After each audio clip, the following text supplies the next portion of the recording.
Ms. Howard, for what Yes. purpose? Would the gentleman yield? Will you yield, Mr. Shaheen? Yes, sir, I'd be He happy will. to. Go ahead, Ms. Howard. Well, first off, thank you, Mr. Shaheen. That last sentence you stated about the institutions, what did you say? It's to ensure degrees earned in Texas are of value and prepare students for success both in life and in the workforce. Is there some question that that's not happening right now?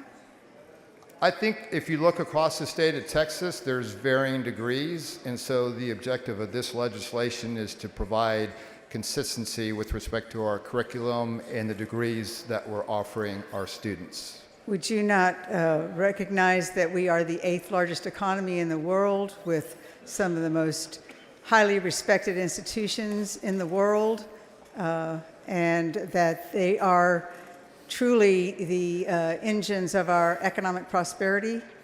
Oh, I absolutely would. They're one of the large reasons why we have so many companies moving to the state of Texas, because of the workforce that they produce. I would absolutely agree with that. So there is some concern then about what the purpose of this bill is and how it might impact that. Would you agree that, I know you talked about shared governance, that it actually changes the governance structure to where it's more of a top-down structure, where the faculty is now more advisory? Is that not the case? Well, the faculty senates were always intended to be advisory in nature. What I would say is look at the Board of Regents as your governing board of either a public or a private entity. So that's really the idea that's meant for boards of regents, so this legislation affirms that. So boards of regents are going to be involved with a lot of hiring decisions apparently in this bill. Could you clarify how giving governing boards veto power over department hires like vice president and deans improves student outcomes? Yeah, absolutely. So the governing board has mission statements, and they're the leadership with respect to the institution. So they'll have that oversight so that their mission of the university will in fact be implemented by the leadership of those institutions. And again, they're only doing at the top level, the leadership. So it's not like they're going down into the several hundred positions that might be open at an institution. But it is something they don't currently do. I'm sorry? It is something that they do not currently Today, do. they only have oversight over the selection of the president. This legislation takes that down to the provost, assistant provost, and they also can reverse the hiring decision of a vice president and a dean. So those are decisions that are currently made by the president, who is responsible to the Board of Regents. That's accurate. But now the Board of Regents is going to go down into where the president, making decisions about hires that the president normally would have made. But I would only view it as oversight. So again, the president will still go through that process, and I would view the Board of Regents as more of an oversight function for those. And I know in the bill it indicates that it's, the Faculty Senate is going to be limited to 60 faculty, with half of them appointed by the board.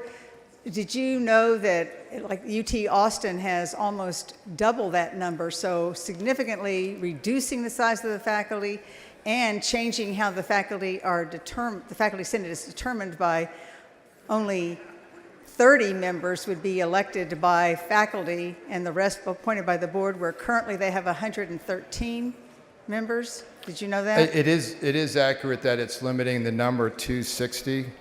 That is accurate. The feeling is that's a sufficient number to reflect the desires of the faculty at large. So that is accurate. Based on what?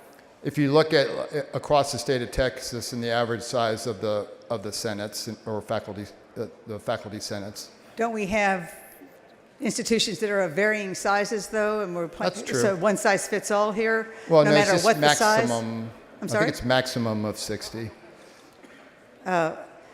Just another couple of questions. Sure. I'm going to turn it over to some others, but looking at what's involved with curriculum decisions, is it correct that this bill requires governing boards to review and approve decisions as granular as the changes to general education curriculum or minor certificate program offerings? So I know in the language in the bill it says require minor degree and certificate programs that have specific industry data to substantiate workforce demand to avoid consolidation or elimination.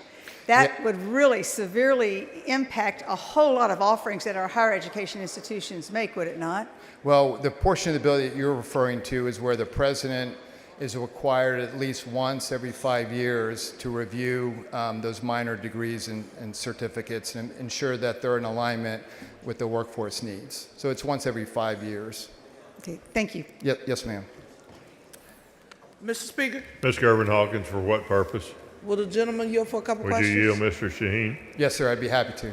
Thank you. Representative Shaheen, you know, this bill is quite important and it impacts our, not just today, but into the future. So I just want to get clarity. You know, I have a constituency base that are concerned naturally, but I hope today we can resolve some of those concerns.